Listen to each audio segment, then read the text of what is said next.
And we're live. Welcome to paraglidingtalk.com. I'm your host, Robert Michiels. Glad you're here tonight.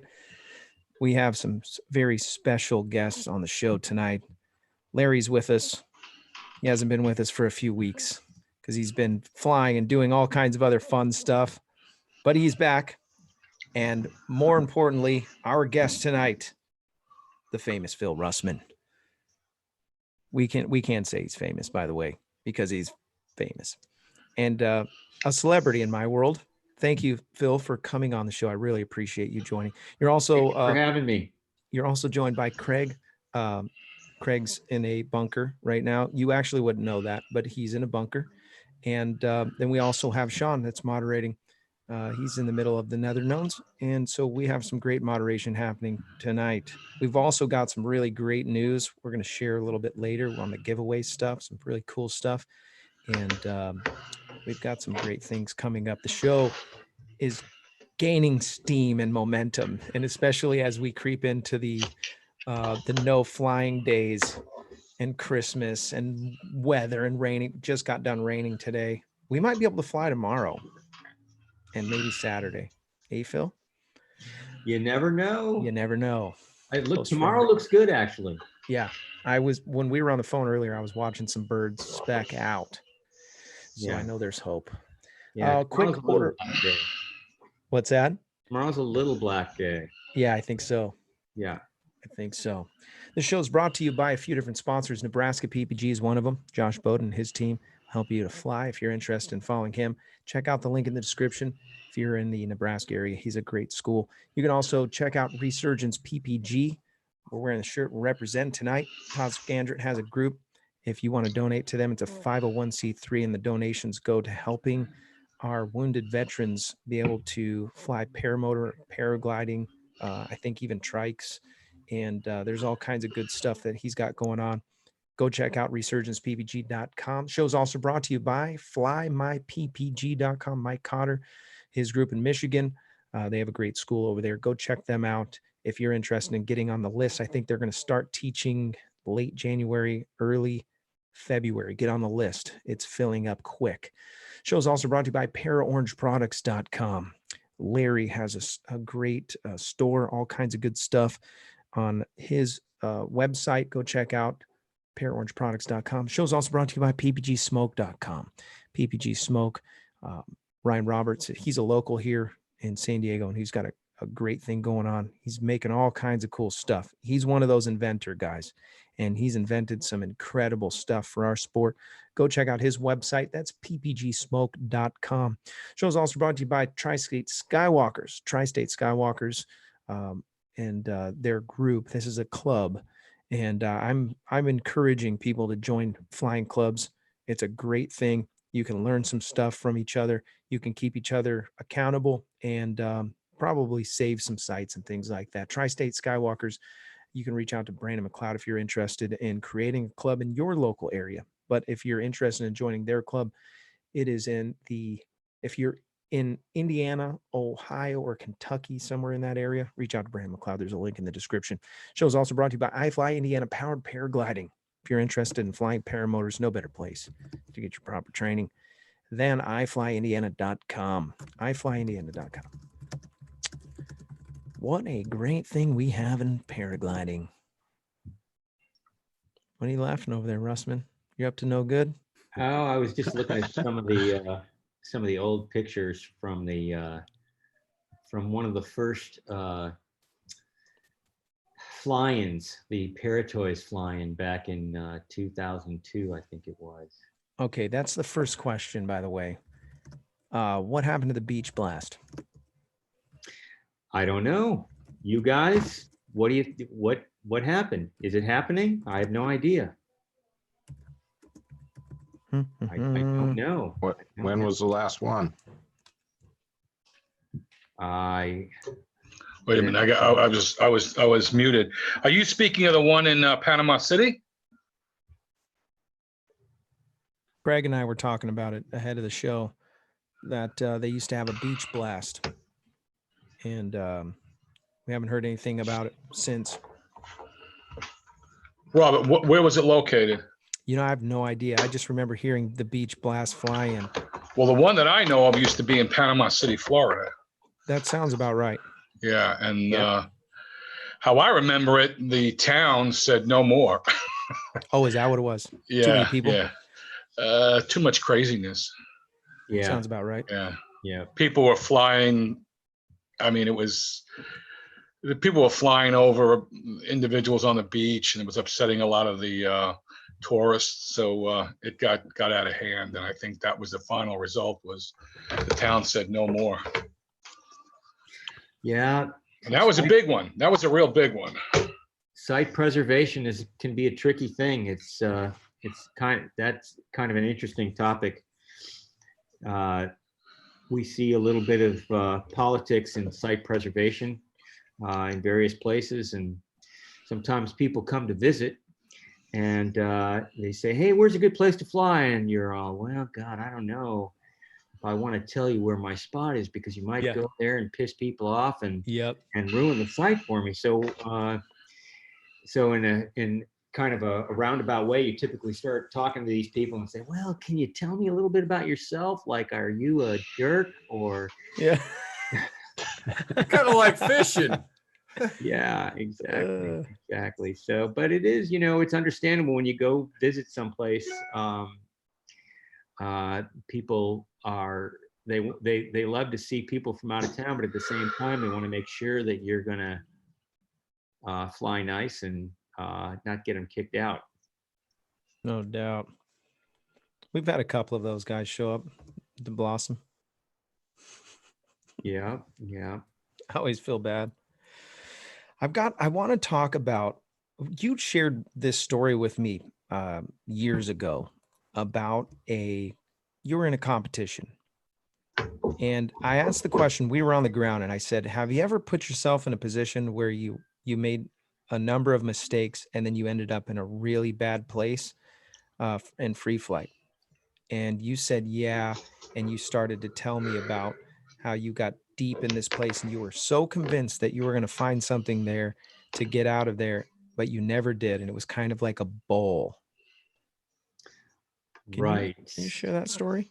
Yeah. Well, it's a paragliding story about flying the nationals, and I was in Idaho, and I was just really happy that we were having good weather on our first day, and out there just flying up the valley and in a great big gaggle, and it was just lots of fun. And I wasn't really paying enough close attention to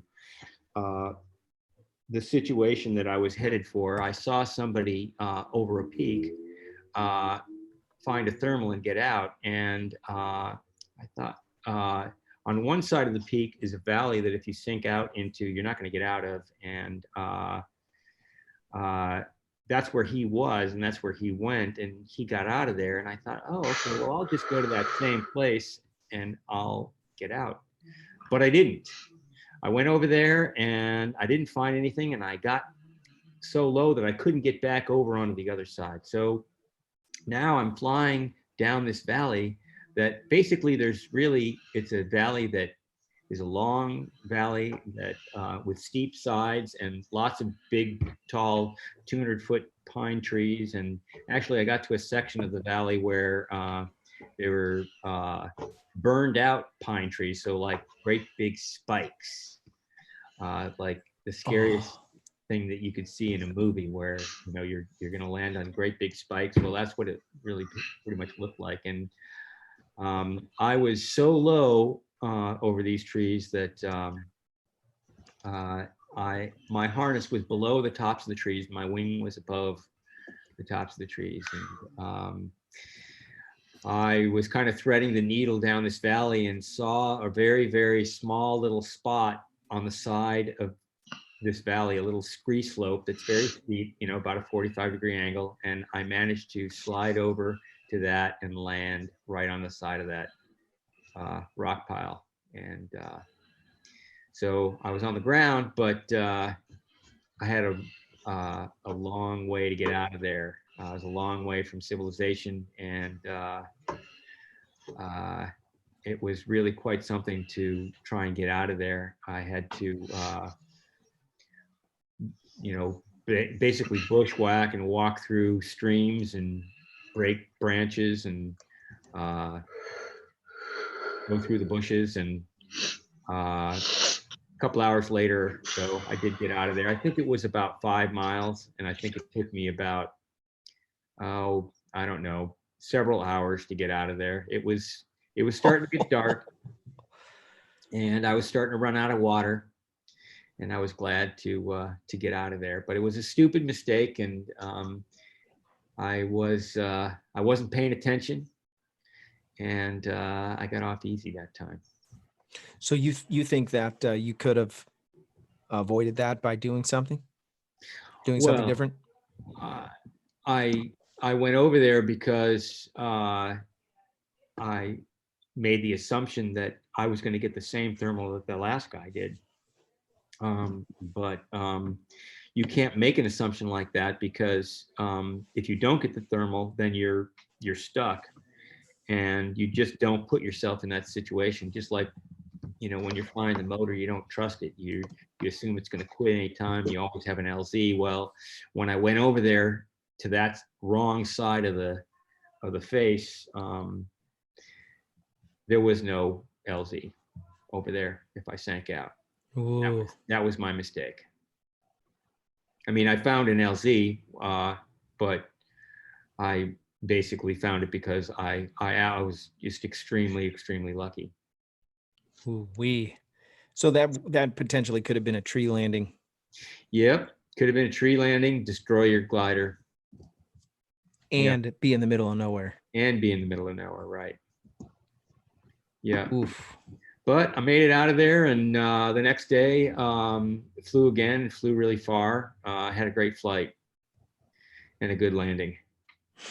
And a good landing. Would you say after that you flew more conservative from there on out? Yes. I lost focus because I was so caught up in the excitement of being in this competition and being with my friends, and it was just so fun. I really just stopped thinking for a moment. Just that one moment, that one stupid mistake. Not good. That is what I think separates our sport from so many others, because these, if I could use the term, micro decisions, you may think, oh, that's not a big deal. You know, how I grabbed my brakes when I first, picked up my glider before launching. Guys have broke their backs because they had a toggle wrapped through their rear risers. I mean, just these little seemingly insignificant decisions can change everything that you're doing. Not many sports are like that. And most of these things, really just about all of them, almost all of them, can be avoided very, very easily by just taking a little bit of caution and just focusing on, just make sure that I've got all my bases covered and I'm doing everything right, and then I can sit back and enjoy the ride,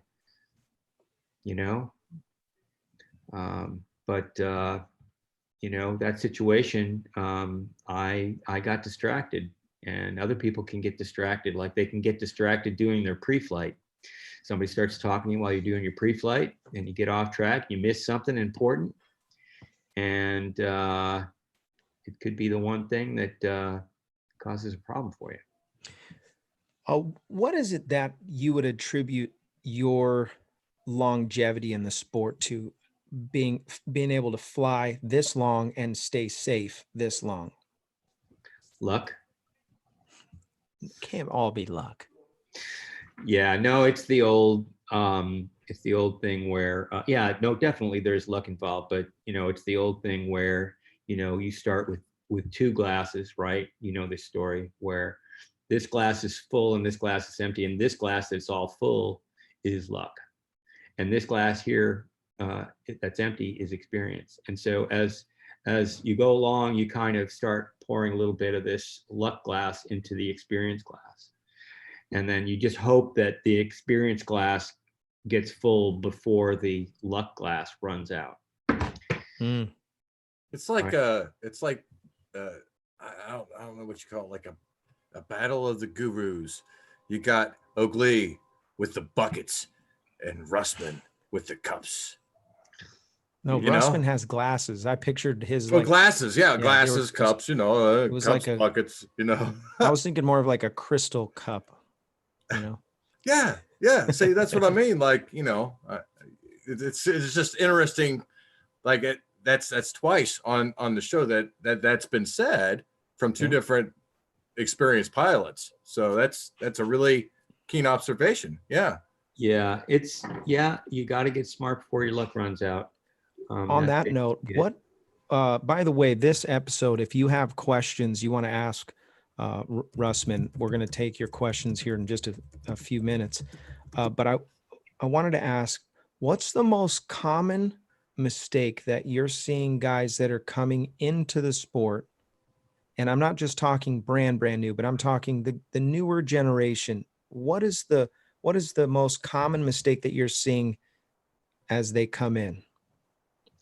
Well, it's hard to say because I know that there's a lot, but I wouldn't be able to really rank them. I can just kind of throw out some possibilities. I think that sometimes people pick the wrong gear that isn't necessarily the best gear for them. And then I think that there's also, I think we're seeing this a lot less though, people that aren't necessarily getting enough instruction. That's super important. Another thing that I see is that people get instruction and then maybe they didn't buy their gear and learn on their own gear. And then they start thinking, after they're done with their instruction, they start thinking, well, gosh, what gear should I get? And they start spending, and then months and weeks go by, and then they get really, really stale. And then maybe eventually they get their gear and now they're totally, they've forgotten or they're out of tune with all the skills that they learned and the knowledge, and they try and get back into it. And they need to get some instruction again, but they might not seek it. So I see that. And why not?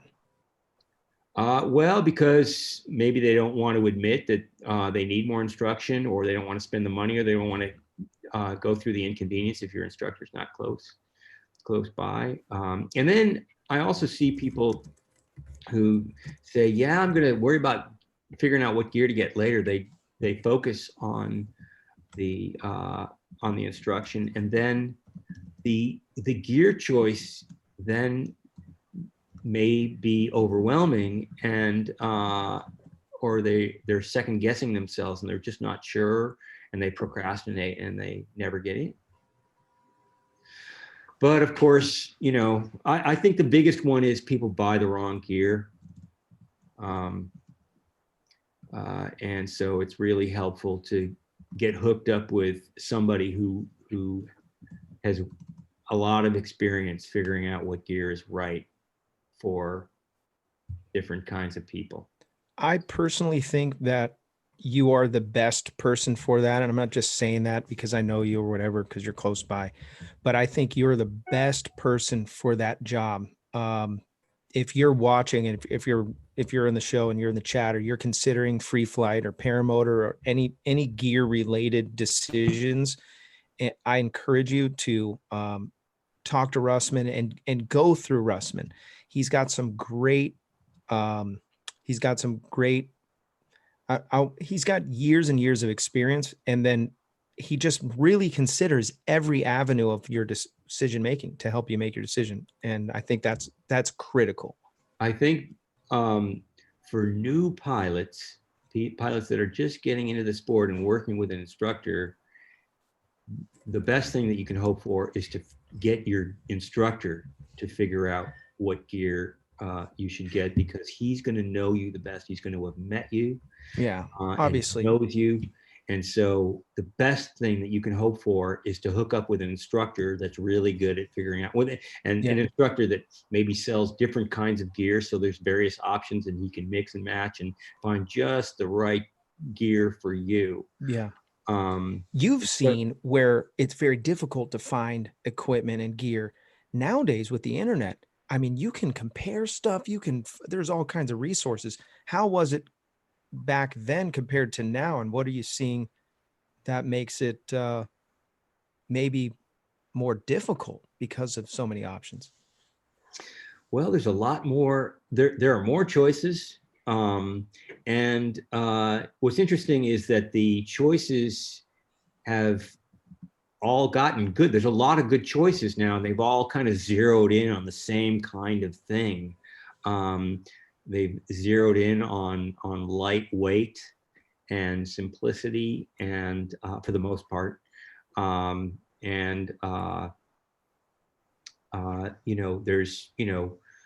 3 or 4 brands that are very good neck and neck contenders in both wings and paramotors.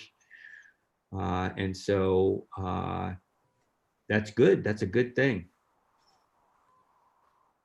And I think it is confusing to figure out which one might be best for you.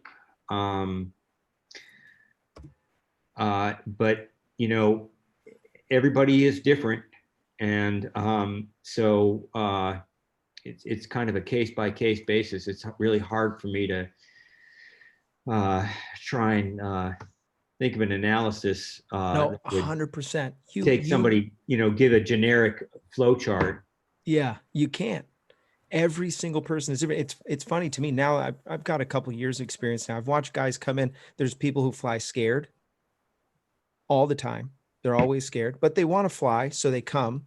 There's people who are maybe overzealous, and I was probably more on that side of the spectrum, more overzealous than my abilities. And then you have people that just want to fly the coast. You got people that just want to fly the mountains. You got people that just want to fly paramotors.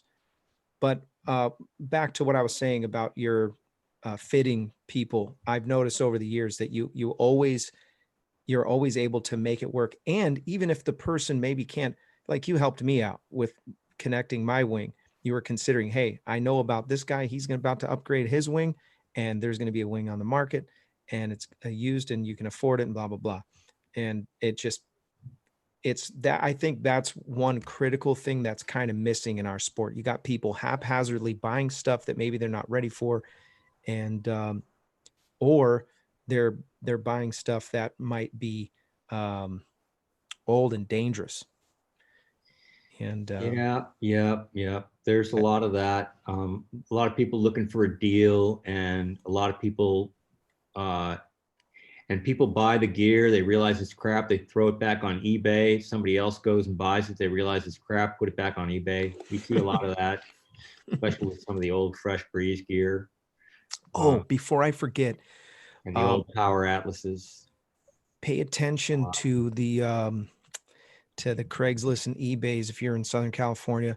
What was it? A red and orange colored? Yeah, we had some gear stolen here in Southern California from somebody's car. Constantine lost his Buzz Z6. It's an ML. It's kind of a red stock color, and he had a Genie Light 2 harness, and all that gear is gone. Poor guy. Yeah, hopefully. Don't leave your gear in your car. Yeah. Do not do that. I'm trying to pull up my keeps happening. People lose their, get their gear stolen. Don't leave it. Yeah. I thought he had some pictures on the Telegram chat. Oh yeah. That's the color scheme, if you can see that. But really disappointing, because he was so excited to have that wing. He's only had it for a little while, so it's really new. So anyways, keep your eye open. Another thing that you know about people getting into the sport, and even people that have been in for a little bit, is they're always worried about, making sure they've got a gear that they can grow into and moving up, and trying to make sure that they're not being held back by their gear. And I think that that's really less of a concern than you think it is. Because if you're young, you know, you've got your whole life ahead of you. And not only are you going to wear out your gear and get something and have the opportunity to get something new, but technology is going to change. It's going to get even better. And if you're old, you want to be conservative anyway. So there's really not a lot of worry about, you know, having your gear hold your back. But it's a concern that I get, especially from younger and middle-aged people. Go ahead. What were you going to ask? No, that's me. I was just raising my hand. Yeah, right. Right. And the thing is, it's good to have gear that you can really feel comfortable in, because then you can really wind it up and get comfortable with it. And then, you know, when you're ready to move on, you've really learned that gear and you're ready to step up to the next level. So it's better to not move up too fast, get too small a wing, that kind of thing. That's very nice. Mark Amundsen just said, good deal of the week. If you go to his website, PPG Supply, you can use the promo discount code Phil Russman and takes 10% off your order for the next week. That's awesome. Isn't that nice? I provoked him. You did. Nice. Awesome. By the way, there is a link to Phil Russman's store. He spent a lot of time putting that together. It's got a lot of very useful information on there, more than just a store.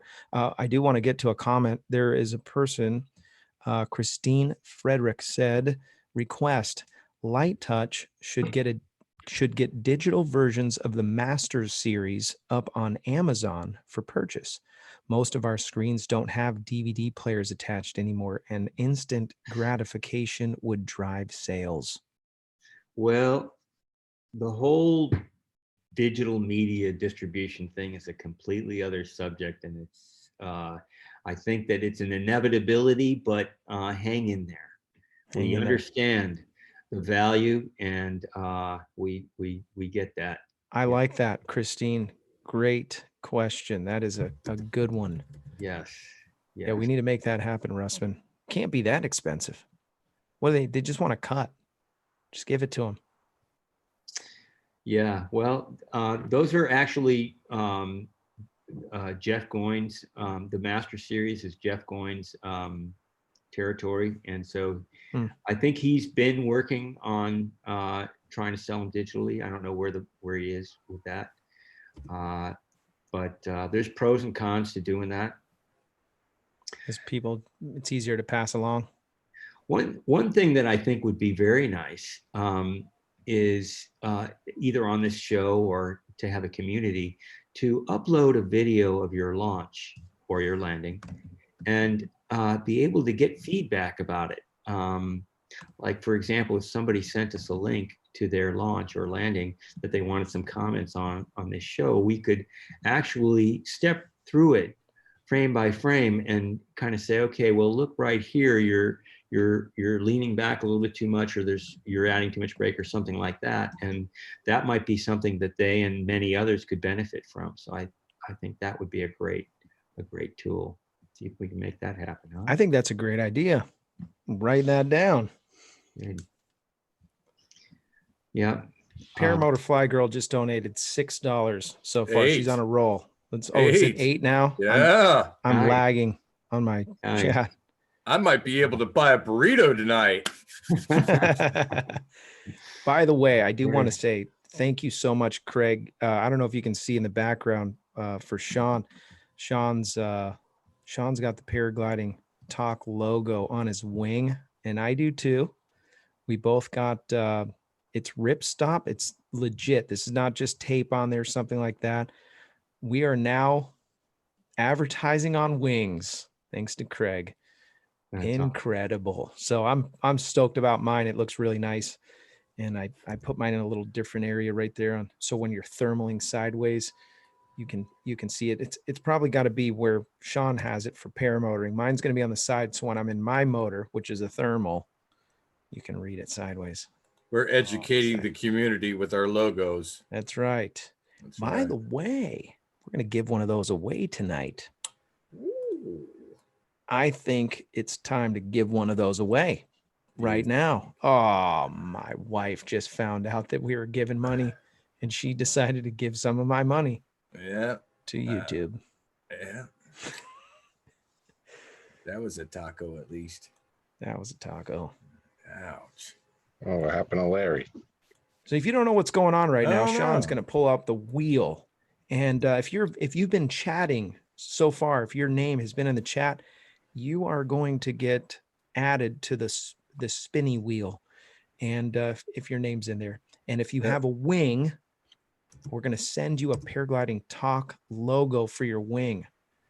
Estimated value is almost, what is it? It's almost a couple $100.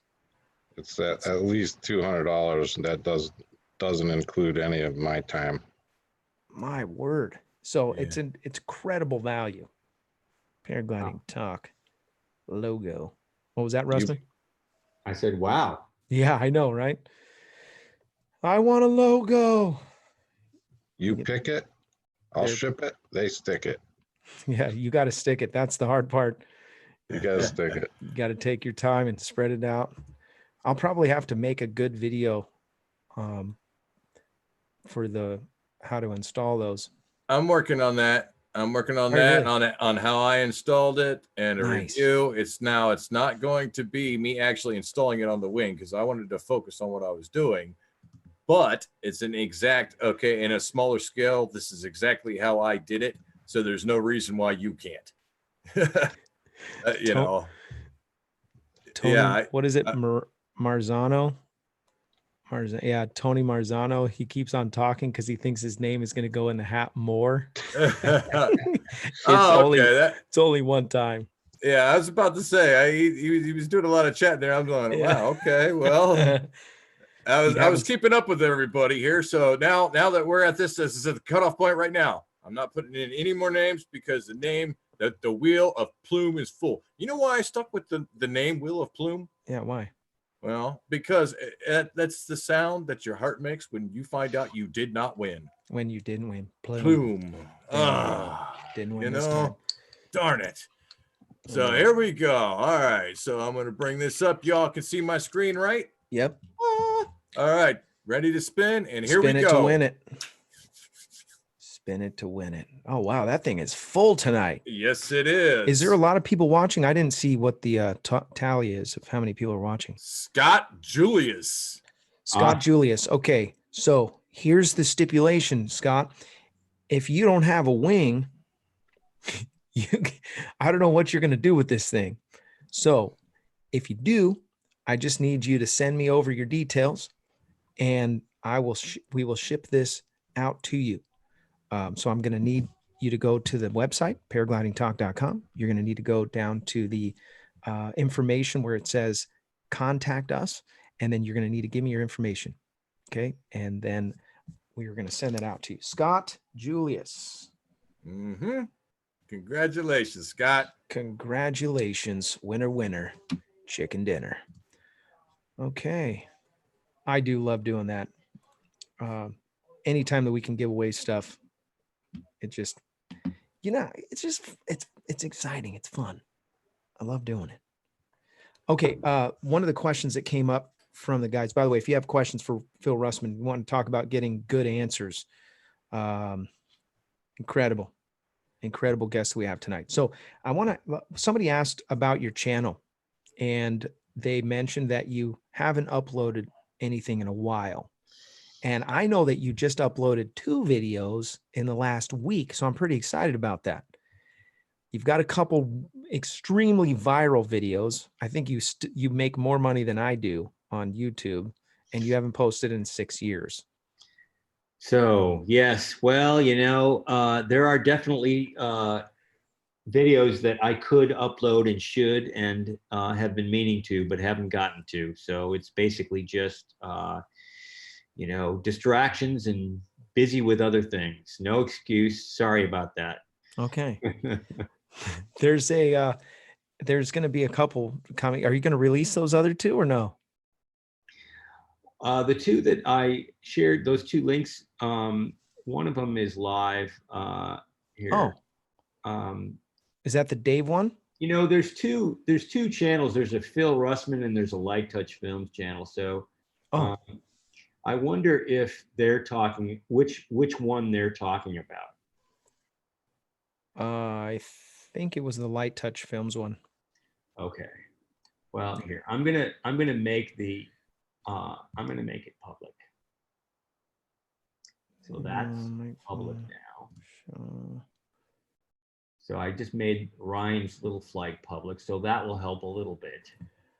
Nice. But there's definitely a lot of other videos that I definitely need to put up there. So I will get to that.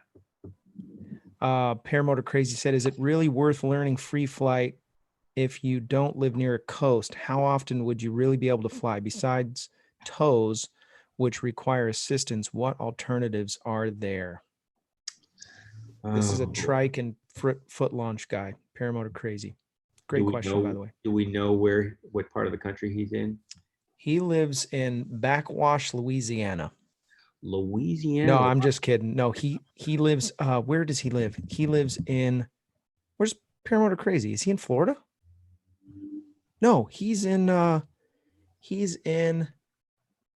the guys in Ohio. No, He's not? Larry's not in Ohio.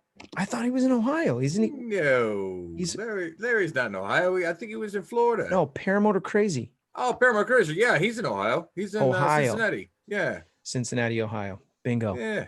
Okay. Well, you know, it's a problem.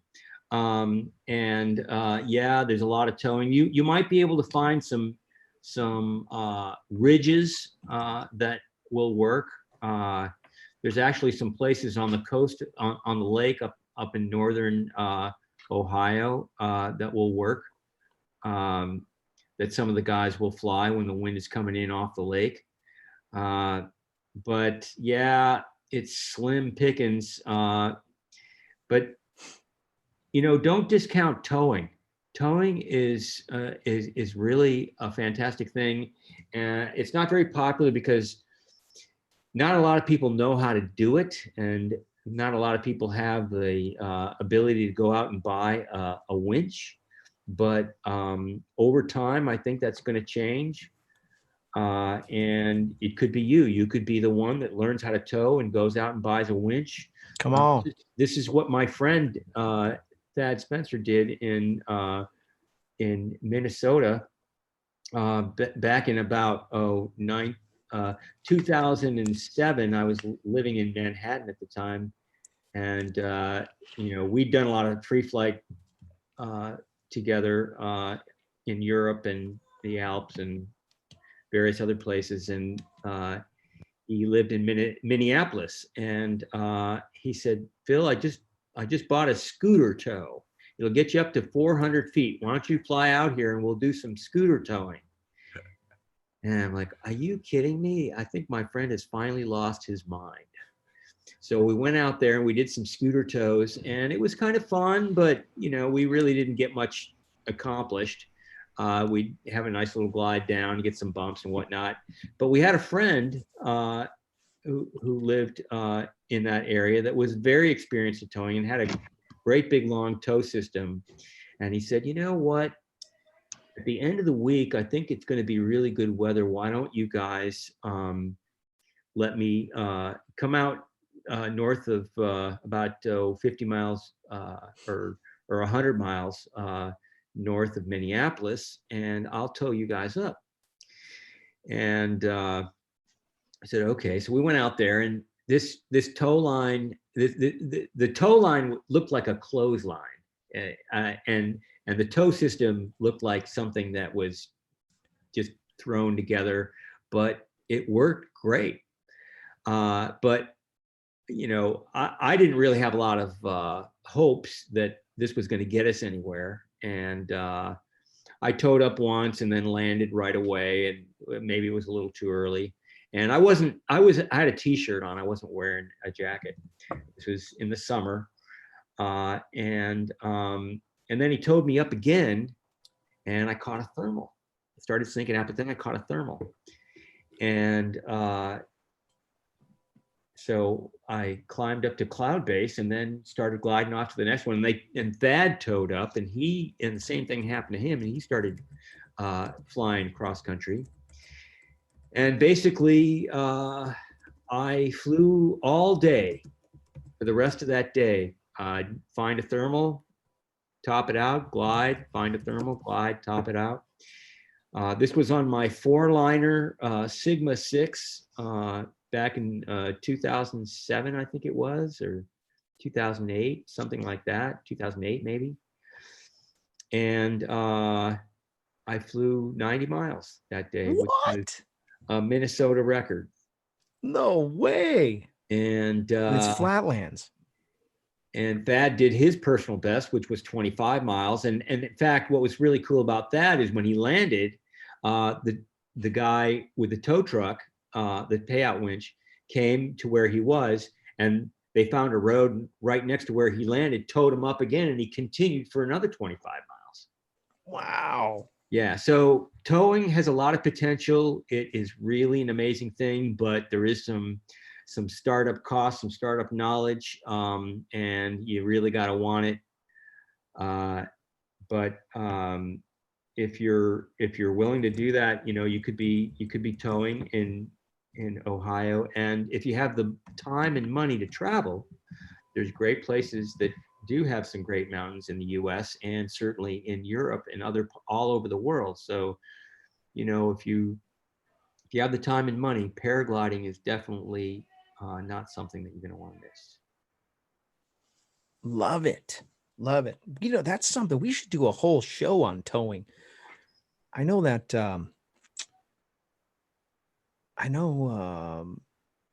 who does it? Kyle O does it. A lot of people are starting to do it. And, one time we were at this gathering in Northern Illinois with Chicago Paragliding. Yeah. And they were doing some towing, and we got together there with Jeff Goyne when he was still living in Chicago. And it wasn't very windy, but a bunch of us towed up, and there were these great big cross-country clouds that weren't really going anywhere, but we were able to stay under them, and we were able to just stay up and soar around over these cornfields in the middle of nowhere together for hours. It was really quite something. I've had very little experience flying over flatlands, but every once in a while, when you go towards the 8 from Blossom, you can find stuff out there over those houses. It's got to be the right day, but it's kind of, there's something to it, man. I think it's cool. Yeah, Flatland Flying in the Midwest is absolutely epic. I think that there could be some fantastic flying. Now, not every place is super great for cross-country flying and for towing. Minnesota is particularly good because there's a lot of fields with a lot of tow roads. And the good thing about a tow road, the thing that you want in a tow road is a really, really long road with no telephone poles on either side or fences or anything. And they have a lot of those. Yeah. So lots of places to tow and a lot of places to land. You can just fly along, you just climb up, point the glider downwind, wait for the next thermal. And if there's no thermals, there's plenty of places to land. You just land, and you got your retrieve guy following you, and he picks you up. And if there's another tow road, they tow you right back up. That's pretty neat. I never heard of that. The tow guy just comes and gets you. Yes, and tows you back up. And now, not every place is like that. You go across the border into Wisconsin, it's really quite different. There's a lot of trees. I'm not super familiar with Ohio, but I think it's got a lot of trees. Finding a tow road and having enough areas so that, if it's just covered with trees, like New England, for example, that makes cross-country paragliding much more limited. But if you've got a lot of farm fields and agriculture and whatnot, could be game on. Love it. Spielberg asked this question. He said, how many times have you thrown your reserve? Great question, Spielberg. The answer is 0. 0. 0. There was one time where I probably should have thrown it, but didn't. I kept trying to get my glider open, and it opened, and then it would screw up again and open up and screw up. There was actually something wrong with the wing, but I managed to land okay and not get hurt, but I probably should have thrown it. Wait, I never knew about this. That was a long time ago. Please tell. No, it's like 2005 or something like that. I was actually in Norway. But Norway is really amazing. Boy, I'll tell you, you want to talk about paragliding and the value of paragliding, being able to go to a place like Norway with these storybook fjords and see some amazing scenery. It's just incredible. But yeah, I should have thrown my reserve there. And recently, there was a time when I thought about throwing my reserve when I was coming in for a landing, and I had a collapse low, and the collapse was on the left side. And it started to wind up in the left it started to go left and towards the direction of the collapsed side. And I was high enough to throw my reserve. I wasn't very high. I was maybe 75 feet, but that is high enough to throw your reserve, believe it or not. My right hand, which is the reserve handle hand, was busy holding the brake to stop the glider from winding up too much. And I knew that if I let go of that brake to reach for my reserve, the glider would then dive. And then I would not have much time to get that reserve open. So I decided to try and work with what I had rather than let go of the brake on the good side and try and get my reserve, which is, an argument for having a reserve handle on both sides, or maybe 2 reserves or whatever, or a front mount reserve where you can get it with either hand. Right. Ooh, I never thought about that. But that's what happened. But I landed okay. It wasn't a problem. Where did you just land, on the side of the mountain or what? No, it was I was set up to land on a road. This was in Anza. I was set up to land on a gravel road, but by the time I got control of the wing, I was over bushes, and I landed in a little clearing. But as my wing came down, it went down in the bushes, and it took me a while to fish that out. Did you take any heat from the other guys for not throwing your reserve? No, I did the right thing. I think there was enough wing open.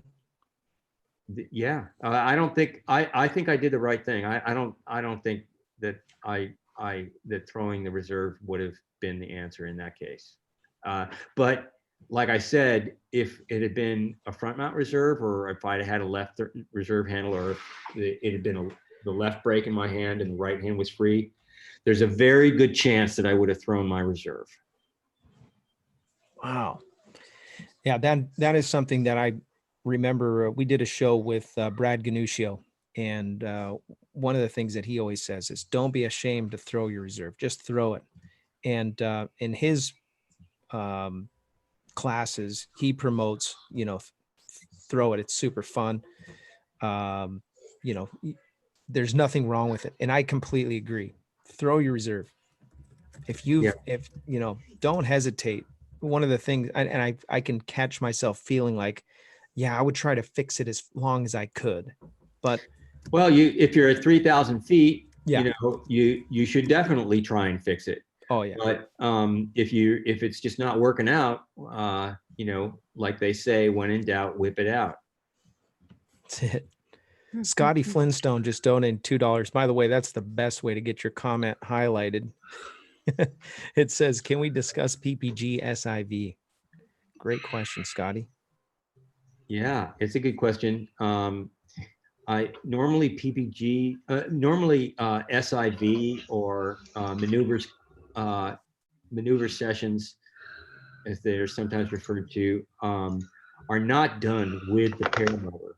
And that's because the paramotor can add a lot of issues and a lot of extra risks.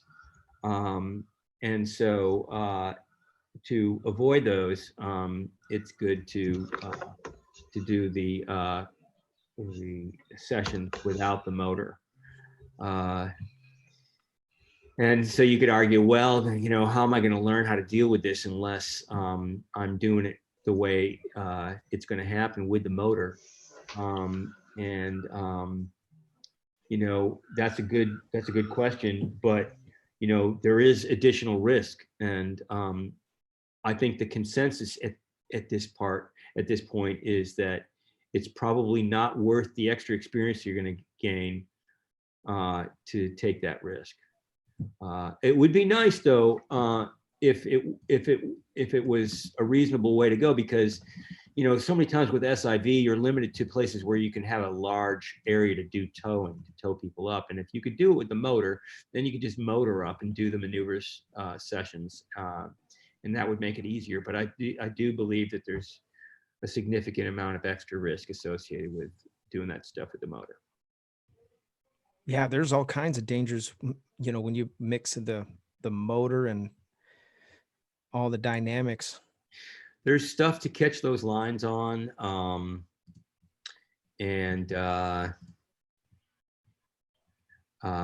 yeah, it's definitely there's definitely more risk. Ripman had a question and I missed it. Do you know what it was?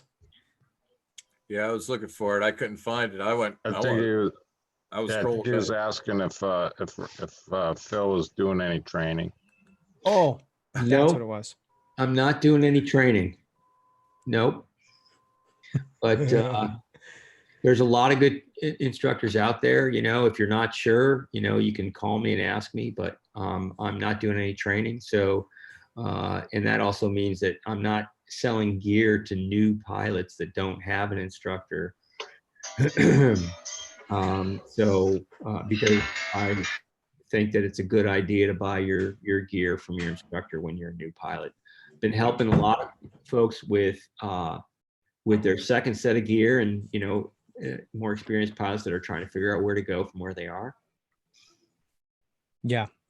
And by the way, I've sat in the shadows and listened to you talk to people about choosing gear, and I really like your take on what it is that you need. It's not about what you want in this sport. It's about what you need. It's where you're at. It's where your abilities are. And yeah, I really admire that. And I hope that I can do that one day and be able to read people. That's one thing that's important about your instructor. He's got to be able to read you. There's no cookie cutter for this sport. Everybody learns at a different pace. Everybody learns different ways, and everybody needs a set of gear, principles, standards, however you want to put it.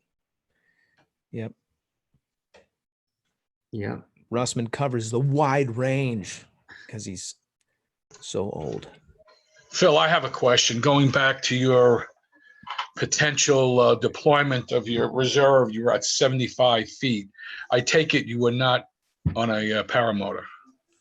That is correct. Okay. Because my training that I've gone through in a paramotor, they say 300 feet and above to deploy. Is it different on free flight than it is on a paramotor? Well, so what is this directive that you're getting? Does that mean that if you're under 300 feet, don't bother and throw your reserve? No. Kiss your ass goodbye and just say, No, well, that's the way I was told that it would be most efficient at 300 feet and above. It's going to be better the higher you are. Absolutely. It's definitely going to be better, but it doesn't hurt. The worst thing that's going to happen is you're going to have to repack your reserve maybe, but it doesn't hurt to throw it. Oh, I would. you know, down to the wire. I mean, if it's one of the options, absolutely. Yeah, I But- mean, there have been successful deployments below 100 feet, but you know, it's definitely better to have more altitude than that.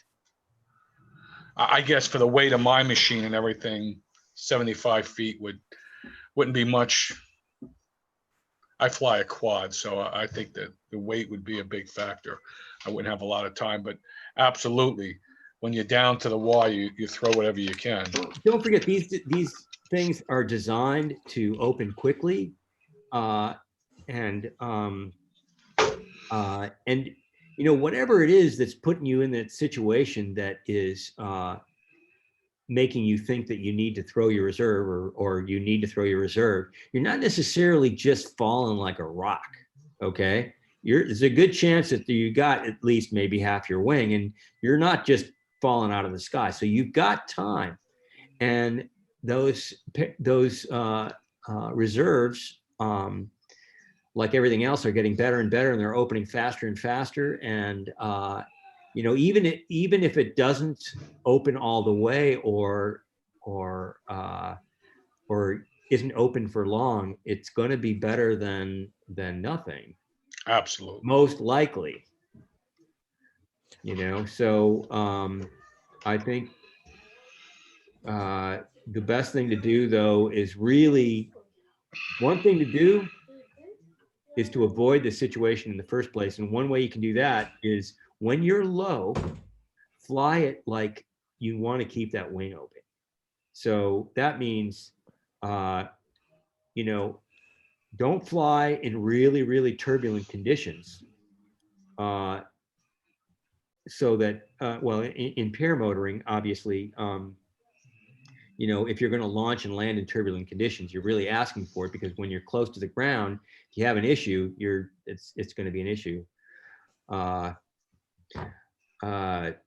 So, you know, if you do wind up in a situation where you're facing a tricky landing, for example, it's a good idea to slow the glider down and be cautious. Try to avoid upwind rotor, stuff like that. You know, don't be on speed bar, pull the trimmers in, slow the glider down. It's going to be more solid, more loaded, more, not loaded, but more higher angled attack if you can slow the glider down. Be less worried about having a lot of energy for a flare. You know, I know that's important when you're on wheels, but I'd rather have a little bit less flare authority and slow the wing down a little bit if it's turbulent, and, you know, increase my chances of keeping the wing open. Yeah. It's pretty wild how fast things get to like a high pressure situation. When I had my little Cascade over at Palomar, you know, the G's, they wind up really fast. And when it got to that place, you're like, whoa, wait a second. This thing that used to be just kind of sitting in a flying lawn chair turned into, you're on a ride at Disneyland and you've got nothing but a couple little straps holding you in. So that you add that into the situation, you better be programmed to make the right decisions. And it takes some careful consideration. It's a good idea to also, you know, have an idea about your reserve. You know, somehow if you can program in your mind, you know, how high am I right now? And if I need to, if I have an issue, how much time before I need to throw my reserve? If you're below 100 feet, you basically just have to throw your reserve. Throw right away. If you're at 3,000 feet, you have a moment to evaluate it.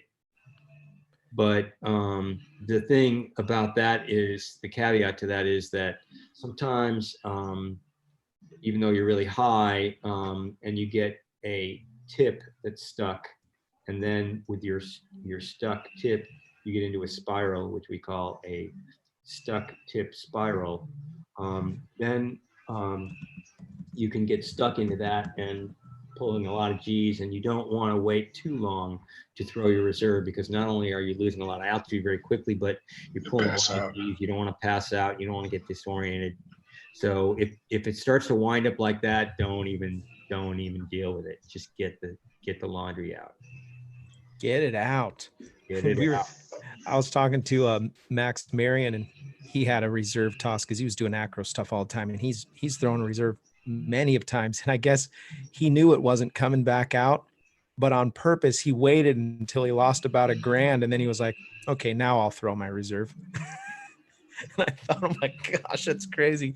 You're thinking, I'll just fall for a few more minutes so I don't have to wait so long under reserve. Exactly. Yeah, 'cause- Well, once you're under reserve, unless it's a steerable reserve, you lose control. So you have a lot more decision over your, a lot more ideas to where, if he was over a good spot and he didn't want to drift over a spot that was downwind, then that was probably a good call. Yeah. He's got it on video, by the way. It's a great video. I think he's doing helicopters and it just wound up on him. And I mean, I think it wrapped up like maybe, I don't know, a lot of times in the video. You'll have to see it. And he lands in this trailer park. Question to the panel. Does everybody on the panel fly with a reserve? Sean, Craig? No. I do. You don't No fly with reserve. one, Sean? Nope. No Nope. reserve. Yeah, huh? definitely. I have one. I have to repack it and all that crap, and I just no. I haven't flown with one since I started flying, and I'm I fine. didn't know that. Yeah. Yeah, but he's got dreadlocks. We don't. It's a little different. I live, I live in Ohio. I've got dreads. It's all flat, Yeah.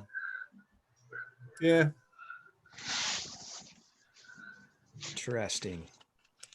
How about, do you fly with flotation, Sean? No, I don't fly over water. Okay. That's a good, no, that is a great discussion, probably for another show. But when you're, anytime you're over water, Yeah. you better have some flotation. That's the number one. Isn't that the number one killer for air sports? It's Water. the number one killer in powered paragliding. And when people start talking to me about flotation, I say, well, why do you need flotation? What do you think? What are you going to do with that?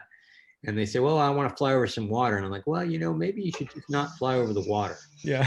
Because, the flotation, okay, great. But what if it fails, or what if something else happens? I mean, water is, that's just not a good Situation. Yeah. Don't. Well, the guys, they love to foot drag the water. Which way? But that's my normal flying. Right. Yeah, that's right there. I mean, you're on it. Top land. Better to have it than not have it. That's for sure. Where is that? Nantucket Island, Massachusetts. Oh, nice. That's beautiful. It's actually the east side of the island. That's about the highest point we have. Looks pretty soarable. Yeah, the winds are switchy though. They're never constant. I see. I heard you guys are having trouble. I fly over a lot of lakes. So for that reason, I like to have the flotation. What were you saying, Russman? I was just going to say something about the paragliding site, Plymouth, in Massachusetts area. They're having some issues with that. But Yeah, a couple of guys got hurt there last year or something. Now they're trying to kind of shut them out. right. But I think flying over water, especially with a quad, what if you've got flotation, but it flips over and it's going to take you time to get out, and you can get wound up in the gear, and it's just, it's pretty darn dangerous, the water, I think, Larry, what do you think of that? I froze up, so I missed some of it, but I have the flotation because where I like to fly the most in Florida, we have a lot of lakes. Actually, it's where my son lives. I think there's like 47 lakes there. So they're not very deep lakes, but I don't fly by the coastline or the east or west coast of Florida by the beach. I just fly in an area that has quite a few lakes. So that's why I have it. And I think it's more for I'd be able to retrieve the machine easier with flotation on it than if it sinks down. But for that reason, Phil, I keep flotation on. Rather have it than not have it. Well, can you imagine? You're strapped to this giant hunk of metal, but it's got some flotation on it. But what about you? You got to just ditch that crap, get out of there, and then you're. I mean, some of these videos I see the guys, they're way out there. Can you swim that far? You better hope you're a good swimmer, and then you're in boots, and you probably got some pants on. Yeah, not easy to swim fully dressed. Yeah, not at all. Not at all. Especially this time of year with a heavy, well, although I consider it cold down here, you'd probably laugh at me, Sean, but with a winter jacket, my winter jacket on, if that thing got totally wet, it'd be impossible to swim. See, and this is why I don't fly with flotation, because I don't fly above water, because I have dreads. Okay, when you have dreads and you're in water, it's like you're trying to swim with a mop on your head. Okay, you ever swim with a mop on your head? It ain't easy. Not since I stopped taking drugs in the 70s. No. The glider, the glider lines are bad enough, but then you got these squid billies going around everywhere, and the next thing you know. So yeah. I also carry a cutaway knife too, but I'd be real pressure to cut those lines. That's an expensive cut. Well, at least just cut yourself out of that machine, you know? Exactly. Is it set up? Is the flotation set up in a way that it will keep it upright when you go in water? It's behind. First of all, it's the largest ones they make, and it's behind me on the cage. So it should keep me up. Matter of fact, I'm so excuse me. What about the front? So you've got some in the back, but what about the front? Because otherwise it might go like this. Could tip back, but you got to remember the engine is behind me. So it's more likely going to tip back than tip forward, just from the weight of the engine. I see. But I did have a flotation deploy in my driveway. I had the machine home in the trailer. I heard this wind noise, and I said, "What is that?"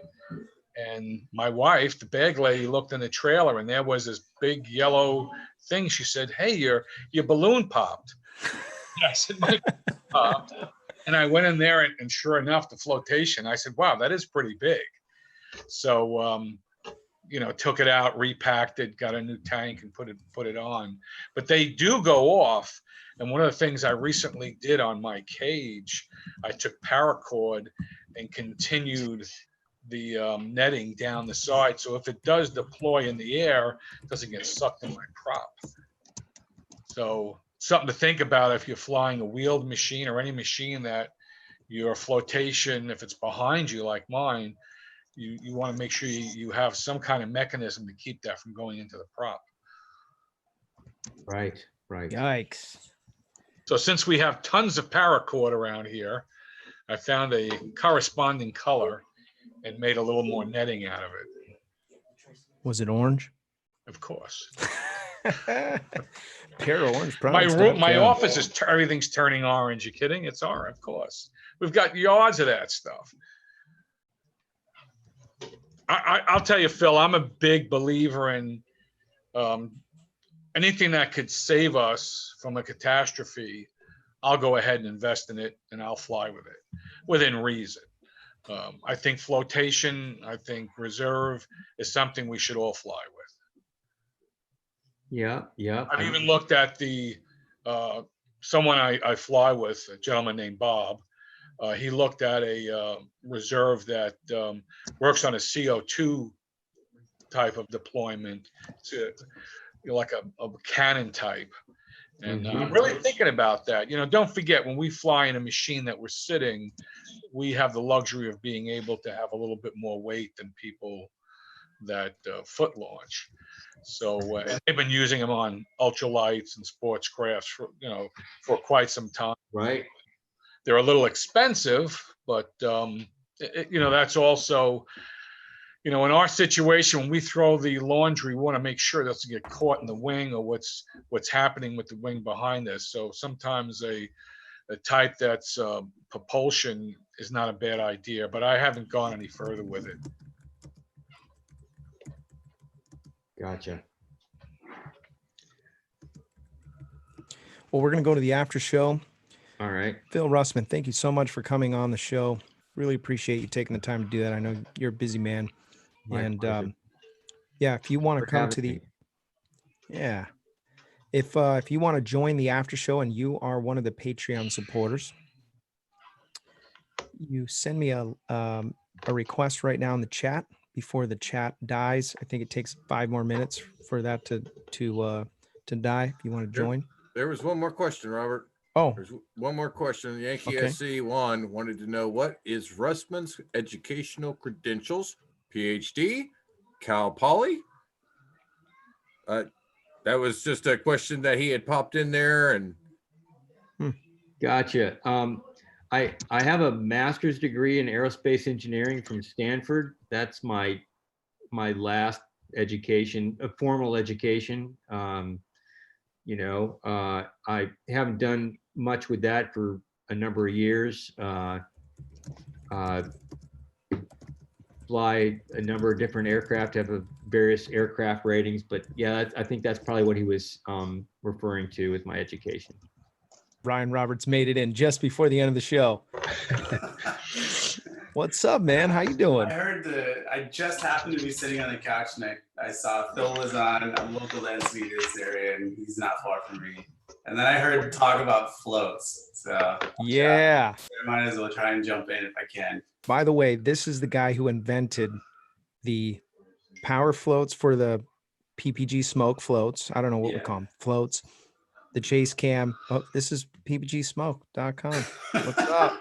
Yeah, the full operation right here. That's right. We up in here. Yeah, so I don't know. The only thing I wanted to mention that came to mind, and I don't mean to steal the show or anything, it's just No, please do. Tom Cubat did an amazing video on this, and full disclosure, we funded it, but the idea was we are completely hands off. Take these products, everything that's on the market, and go tell us what actually works and what doesn't work. And I found a lot of really interesting caveats, but like I was going back and forth in chat with somebody, I don't remember who it was, but they commented on the placement of the float system and it being on the straps and that being the best option. And if you watch Tom's video and go through the whole thing, he jumps into this pool with it. And the one takeaway was having it mounted there is like a life or death kind of game changer. So yeah, I can throw the link in chat here. I'll grab it real quick. Oh, nice. You found it already? Yeah, it's I was going to go digging. So how's everybody been? I haven't been flying anything. When's the last time you flew? Oh man, I tried to fly a week and a half ago, but my only launch site is it's coming to an end. They planted grass there and they're turning it into a park. So. On to the next one. I know, right? Yeah. That'll help with the test. Hang on, sorry, let me pause here. All right, I'm gonna throw this in the chat for everybody. Nice. Yeah. Boom. All right. Joey Eggenberg said, Ryan Roberts, I've got your chase cam and floats. Excellent quality product, man. Nice work. Looking forward to the strobes. Thanks. Yeah, so like a brief chat on the strobe stuff. So we ordered like 45 of those units off the factory line as samples.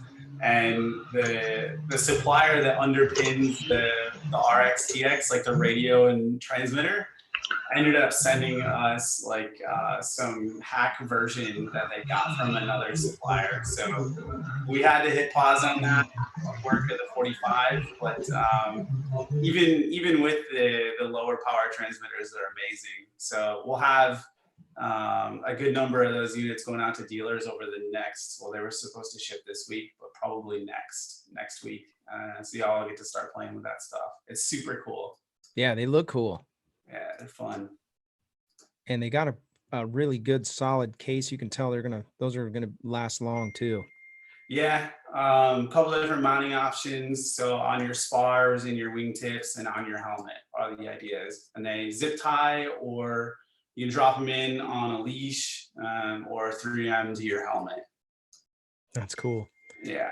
I want to see what that looks like when you drop them in the wingtips.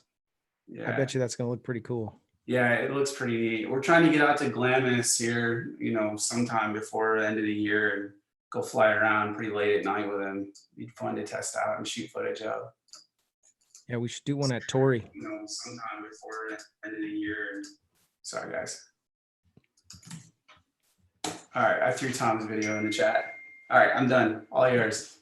Hey, I really appreciate it. I hope you can stick around for a few minutes. We're going to go to the after show. Thanks, everybody. Again, thank you, Russman. Thanks for the moderators, Craig, Sean, Larry. Really appreciate all the sponsors of the show. Go check out some of our sponsors. Support them. If you haven't gone to their websites, please go look at them. I'm not going to name them all off again, but you know who they are. And we'll see you next week. We got some, actually next week is going to probably just be a little snippet show. And we're going to do like just a little quick episode because it's going to be that Thanksgiving. But we might chime in and just say what's up to everybody. So They're really appreciate saying, everybody. not to interrupt you, I'm sorry. Yeah, no, go for it, man. They're saying no. They're saying what? The chat, the guys are saying they didn't get a link from Ryan, excuse me. They didn't get what? The link to it. Oh, it might automatically block the links. Oh, shoot. Let me see if I can drop it in there. Can you put it in the private chat, Ryan?